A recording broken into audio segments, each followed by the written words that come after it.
Welcome back to another Kray video. Please subscribe to my YouTube channel so you don't miss any videos. And for people really into the Krays, join our private Facebook group, Krays Crime Lords of London, where you can find stuff possibly unavailable anywhere else. We're an established group and very friendly. The link is in the YouTube description section.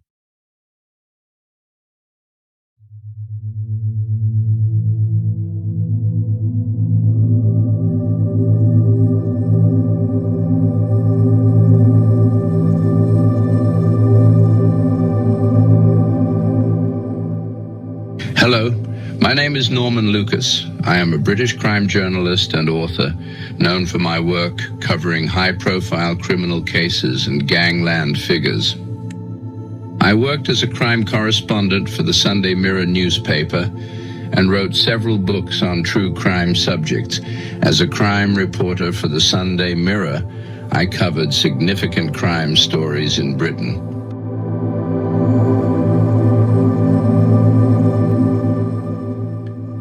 I had cultivated sources and contacts within the criminal underworld. Undercover, I worked my way into the inner circle of the notorious Kray twins to gather information for my reporting. Through my books and newspaper reporting, I provided the public with detailed accounts of some of the most shocking and notable crimes in British history, helping to shape public understanding of true crime and its perpetrators. I hope you enjoy my story.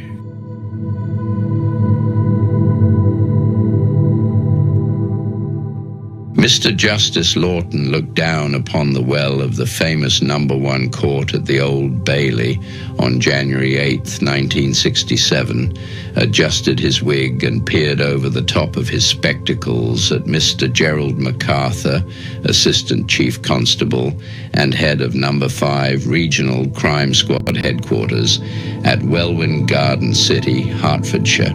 The judge had just sentenced the notorious gang leader, Charles Richardson, to a total of 25 years imprisonment and jailed various other members of the Richardson mob who had terrorized London and tortured their victims.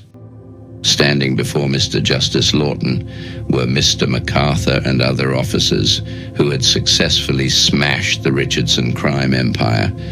The judge addressed them all with the following words, I quote, "I feel I speak for every law-abiding citizen in England in thanking you for the work you have done in breaking up one of the most dangerous gangs I have ever heard of. I hope your services will be noticed by your chief constable." End of quote. It is only too common now to find defendants alleging that evidence has been fixed by the police. What was so impressive about this case is that until the very end, when Charles Richardson found himself cornered, there was not a single suggestion that the police behaved in any way improperly.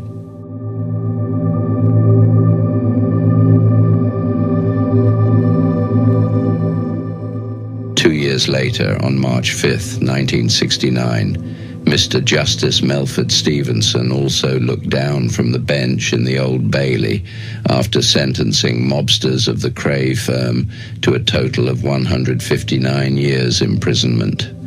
The judge addressed Detective Superintendent Leonard Nipper Reid of Scotland Yard's murder squad and the team of detectives who had crushed the Kray brothers' crime syndicate. He said, I quote, "The debt the public owes to Superintendent Reid and the officers serving with him in this case is one that cannot be overstated and can never be discharged." End of quote. Both judges were eminent Queen's counsel before elevation to the bench, and both possessed a vast knowledge of the intricacies of the underworld. They were thus well able to appreciate the problems that detectives from London and the provinces had to surmount, while unraveling the tangled webs woven by the most vicious criminals in the history of this country. By comparison, the gangs operating in the 20s and 30s were, as a senior detective put it to me, naughty boys from a nursery.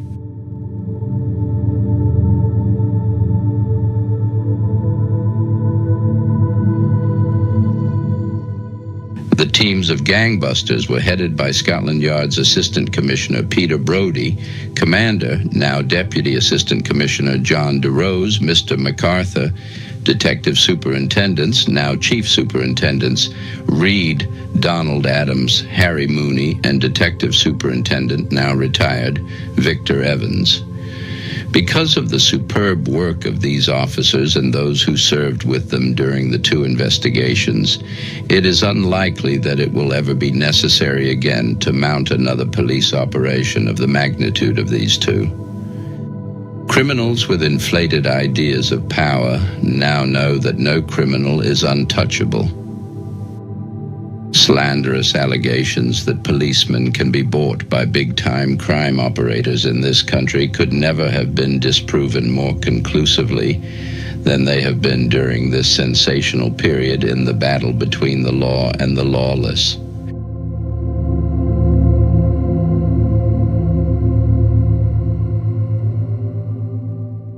When detectives began their investigations into the affairs of the Richardsons and the Krays, they knew that they would be walking through a minefield. Around every corner they would have to sidestep traps in the shape of frame-ups. They knew that a minor departure from their rule book would expose them to exaggerated complaints from the crooks, as well as public criticism from ill-informed do-gooders.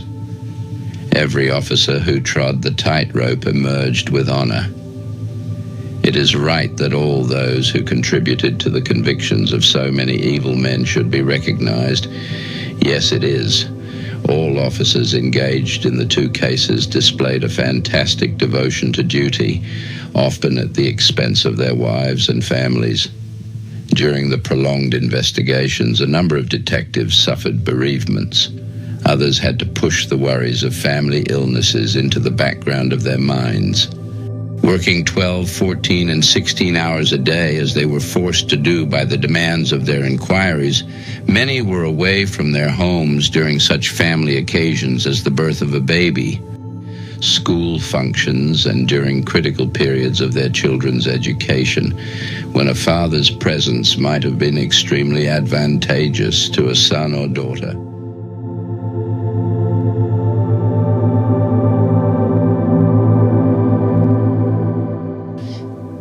Holidays were rearranged, indefinitely postponed, or in some instances, cancelled and completely lost to the job. Each man concerned with an integral little facet of the phenomenally extensive overall investigations became an irreplaceable cog in a giant machine. Those heading the operations could not afford to have a cog out of commission for more than a day. During the years of probing, the demands which duty made upon leisure time severely strained the marriages of many detectives. The public not only owe a debt to members of the police service, but also to the wives and families of the men and women who cleaned out so many dirty corners of London, released people from a reign of terror, and removed from this country forever the very real danger of the notorious mafia moving into Britain and establishing a branch of their international organization that would have controlled gambling, protection rackets, drug distribution, and vice.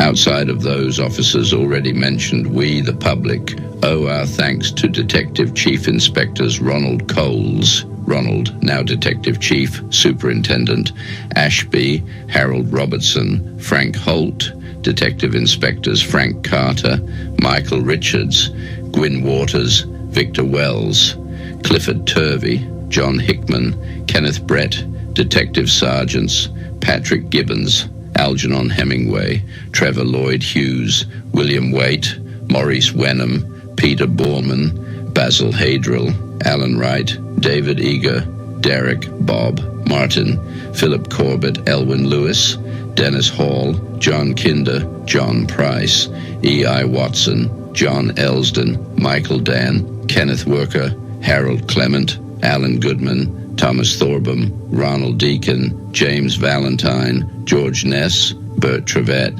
Andrew Gallagher, Thomas Carr, Alex Ingram, Roy Donaldson, Peter Fisher, Cyril Jones, Gerald Edge, Andrew Martin, Detective Constables David Cox, Dennis Bartlett, R.A. Green, B.N. Humphreys, Robert Hancock, D. McGregor, Brian Park, Brian Taylor, Arthur Molyneux, Colin West, Brian Collins, Stanley Lawrence and Batten, David Punton, Thomas Bullimore, Peter Murphy, Barry Poor, William Laver, Temporary Detective Constables Bernard Cleveley, Raymond Hickman, Woman Detective Sergeants Sheila Acton, Gillian Hoptroff, Woman Detective Constables Patricia Stack, Norma Salisbury, Janet Ingram, Wendy Skingsley, Janet Adams, Patricia Allen, Diane Starr, Carol Liston, Daphne Robeson, Jay Isherwood, Woman Detective Constable Collins, and Woman Police Constable Johnson. Many correspondents have asked me how two such vast criminal enterprises were able to flourish in this country without extensive police intervention during the gang's formative years. The answer is that the gangs ruled by terror. Again and again, Scotland Yard officers investigated crimes that were offshoots of the activities of those gangs, but they were unable to penetrate the organization because the persons concerned were too scared to talk. In the end, detectives managed to break through, only because a number of gang laborers realized that if they revealed some of gangland's secrets to the police, they would be no worse off than if they remained loyal to their leaders. The power-drunk gang bosses were so grossly mismanaging their empires and dispensing such injustice at their own private courts that a minion could be murdered or maimed for nothing.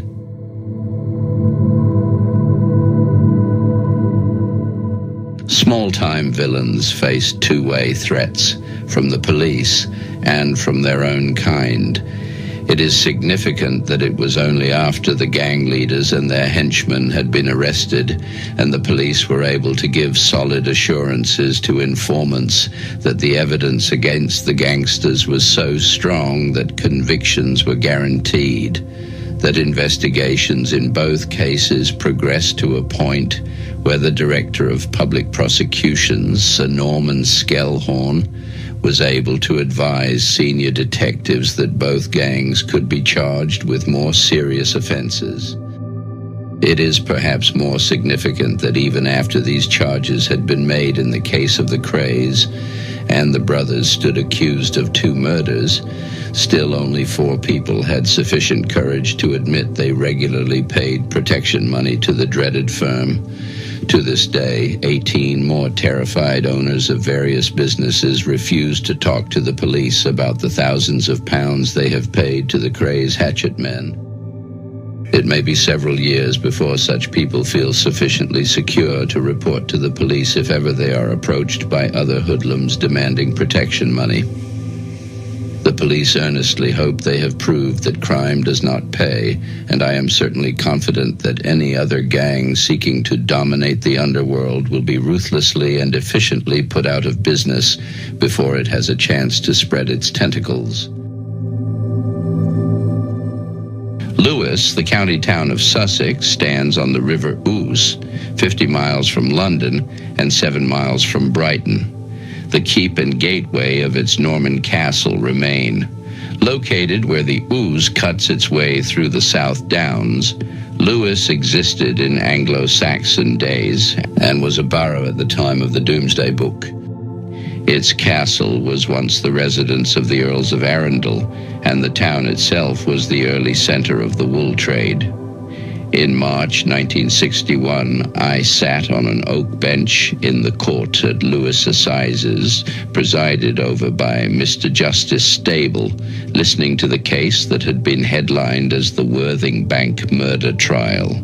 In the dock was Victor Terry, aged 20, charged with the capital murder of Henry Pull, a 61-year-old guard at Lloyd's Bank, Durrington, Worthing in Sussex, on November 10th, 1960. Two other young men and a girl who were with him in the dock faced lesser charges connected with the same offense. Terry was found guilty of the murder, and he was hanged on May 21st, 1962. But on one particular day during this 8-day trial, tension mounted within the green-painted walls of the courtroom when Dr. Arthur Spencer Patterson, the psychiatrist in charge of the Department of Psychiatry at the West London Hospital, gave his evidence.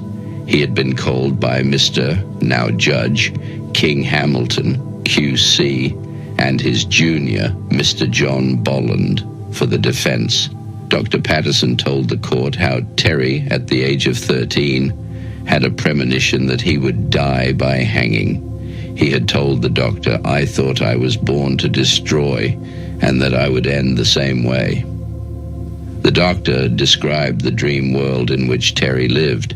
He believed his mind had been invaded by the spirit of an American gangster, Jack Legs Diamond, who had died in 1931. Dr. Patterson, who examined Terry twice in Brixton Jail, told the court, "I came to the conclusion that he was not shamming. He was not responsible for his actions, and it was a case of diminished responsibility. Although the doctor's evidence did not enable Victor Terry to cheat the hangman, it did bring into sharp focus the influence that American gangsters and gangsterism has had upon the criminal world in general and on individual criminals in Britain." The real significance of that influence did not become apparent until the period following World War II, but in a peculiar and crude form, it had nevertheless manifested itself in Britain about the time that notorious racketeers like Legs Diamond, Al Capone, Sam, Golfbag, Hunt, and Roger, the Terrible Toohey, were dispensing gang justice with machine guns, and the gutters of Chicago were running with blood. But increasingly during the past 20 years, the police and most Fleet Street crime reporters have come to realize the nefarious impact that American gangsterdom has made upon Britain. Police files have bulged with information about the activities of gangs operating in London and the provinces, but all too often there had been missing those vital links that would have enabled the police to prosecute the big-time operators. Certain national newspapers have frequently been in possession of alarming facts that have reached them through the grapevine of the underworld. Criminals who have been discharged from prison have brought me obviously true stories that would read like pages of lurid fiction. But the newspapers, because of our libel laws, dare not publish the stories. They have been as powerless as the police. The now notorious Richardson torture trial and the infamous Kray case burst upon the public with such devastating effect simply because the average citizen had little knowledge of the jungle law that existed in Britain. It was less than 3 years ago that the government, as a result of Home Office investigations, fully grasped the insidious infiltration of England by leaders of the ruthless American mafia. And only 4 years ago, the Home Office realized all too late that a dramatic escalation of the nation's drug problem had occurred. The increase in crimes of violence seemed to keep pace with the ever-increasing admiration and emulation of American gangsters by denizens of England's underworld. The legalization of gambling was another incentive to the country's criminal elements to imitate the legendary big bosses of New York, Chicago, Los Angeles, and the Caribbean, who had muscled in on the casino racket.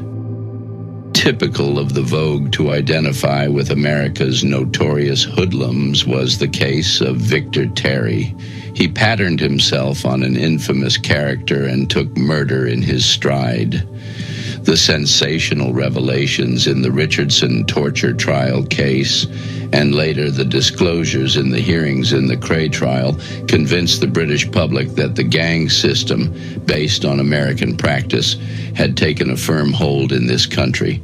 It became clear that the power motive was just as much a lure as the material rewards in the structure of organized crime in England. In tracing the inception of Britain's gangland, it emerges that in the beginning, the operators achieved very little in terms of concrete profit. One of the first black spots of violence in Britain was Glasgow, which today has the unenviable reputation of being the 6th most violent city in the world. The other 5 are New York, Chicago, Mexico City, Palermo, and Bogota. The foundation of Glasgow's reputation was being laid in the days preceding the First World War. But unlike Chicago, where gang killings, graft, and corruption were all concerned with the rich pickings in the era of Prohibition, Glasgow could offer no such excuses for the existence of gangs that provoked terror and bloodshed whenever they clashed. Glasgow's gangs were spawned in the slums from poverty, and their numbers grew in the early 1920s until the strength of individual gangs often ranged from 1 to 400. Enforced idleness during the lean years of unemployment brought together groups of weak-willed and unintelligent youths who spent what little money they had in the dingy public houses of overcrowded areas near the center of Glasgow, particularly the Gorbals, Bridgeton, and Calton. The groupings inevitably produced leaders, and those who showed fighting prowess and some ability to plan unnecessary operations of violence against rival groups automatically came to be accepted as commanders. That concludes this first part of my story. Thank you for listening. I hope you enjoyed it. I will see you again in the next part.